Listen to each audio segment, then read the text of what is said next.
Hi everyone and welcome. Today I am going to be doing an unboxing and review of the Marvel Legends Deadpool action figure. This figure is part of the Marvel Legends Sasquatch Build-A-Figure wave, and as you can see this is the first appearance of Deadpool, and as you can see the box here is pretty cool. It's just a regular box that you get for the Marvel Legends figures. On the side you can see the illustration or the drawing of Deadpool with his thumbs up. On the back you have read-up of Deadpool, which says strong, sassy, looks amazing in spandex. You can say he's the total package.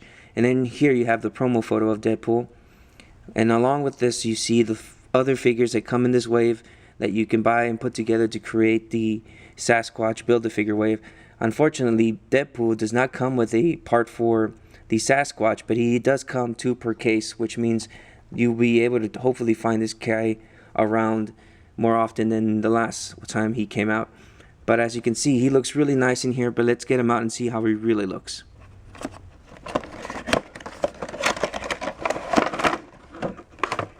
Here we have Deadpool out in its plastic clamshell, holding its figures together. So let's get him out and actually really look at him. And here's Deadpool out of the packaging, and as you can see, he looks amazing.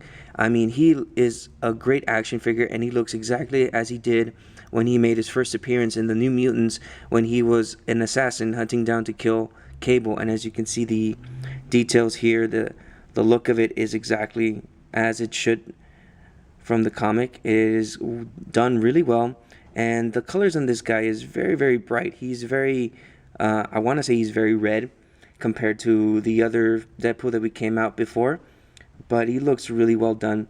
For accessories, he does come with his signature weapons, which is these, I want to say these katana swords, but they look much more different compared to the ones that came out with the original or the last Deadpool figure that we got. So you can see they're very nice, and they're very short.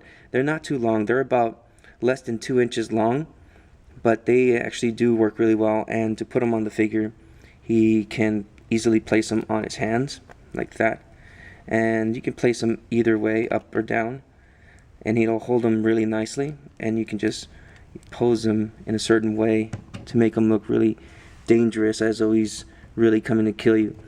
But besides that, let's actually look at the figure a little bit more closer. And as you can see, the look of him is really nice. And as you can look right here, he is using the new body mold. I believe they came up with the Sunfire figure, where it has this particularly I want to say shoulder pivot or shoulder articulation, and it's a butterfly joint. That's what I meant to say. There you go. And as you keep going down, you look at the nice looking display of weaponry. He's got a nice pouch on his leg, his particular pouch around his belt. It looks really cool, and it's all gray on his actual shoulder straps right here. It's really nice. It's really hard to tell, but the difference in color is somewhat noticeable. The legs and the arms are a little bit brighter compared to that of the torso and upper crotch area.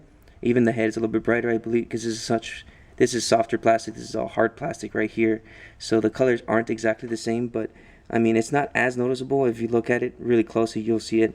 But the overall design of this is really cool, and I really like the way they designed this area right here for the swords. I mean, it looks a little bit big, but I mean, overall, it's not like you look at the back of them very much, and putting the swords in place are very easily. You just slide them in there. You look at the way the blade looks compared to this, and you just slide it in there, and then you can have them standing there. And it's really cool. He also does have trigger fingers on each hand, so if you have any other weapons, you can use them with this Deadpool. In terms of articulation, Deadpool does have a really good range of movement. As you can see, the head will look slightly up, and it will look pretty much down.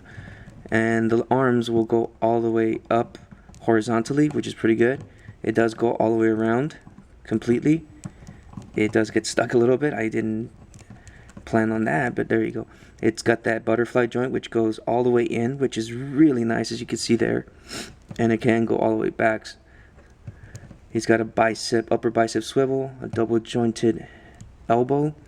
He's got a wrist hinge that goes up and down this way, and it turns completely. He's got an ab crunch which goes pretty far down, as you can see right there, and it can go a bit up or a bit back. It's not too bad. It does have a waist swivel underneath the belt, which makes it easier to turn. Its legs can go out that far. It does kick forward this much. With the other one, it's the same. It can both kick the same. Then you have an upper thigh swivel on both. You have a double jointed knee, which gets a really nice bend.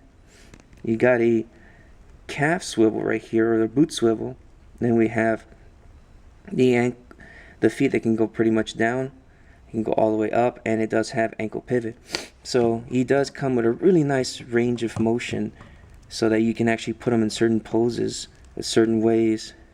Even if he can even actually reach over and grab his swords, or at least look like he's about to grab his swords as he's heading forward. So that's a really, really good looking action figure right there. And just for some comparisons, here is the last Deadpool action figure that we got from the X-Men wave, and this is the new Deadpool from the new Deadpool wave. And as you can see, they look totally different. This has much darker schemes. It has boots on his feet compared to the regular looking style feet here. And this one's got more armored and stuff, and he's got more placement for weaponry, and all this stuff is different compared to the original appearance looks like. But overall, you can see how brightly colored this is from the first appearance to the now Deadpool that we know of. And he even has that little droop thing over his mask, which is kind of cool. But this one looks much more menacing. It actually looks like the assassin before he became the merc with the mouth. But overall, those are the two comparisons of the Deadpool figures. So overall, guys, I want to say that this action figure is really amazing.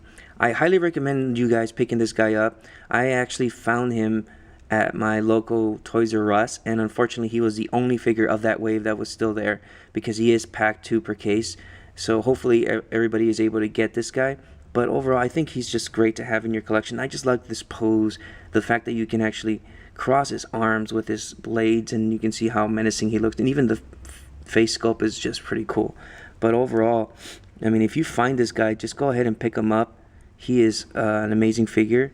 And overall, yeah. So thanks for joining me, guys, for this unboxing and review of this figure. Hopefully you enjoyed it, and hopefully you're able to find it. If anything, I highly recommend also that you actually pre-order this case at either Big Bad Toy Store or Dork Side. I mean, it's just one of the waves that you might not be able to find in stores these days. But either way, I highly recommend looking into that to see if you want to buy the whole case. But thanks again, guys. If you like this video, please press the like button, subscribe, comment in the video below, and I'll catch you guys later.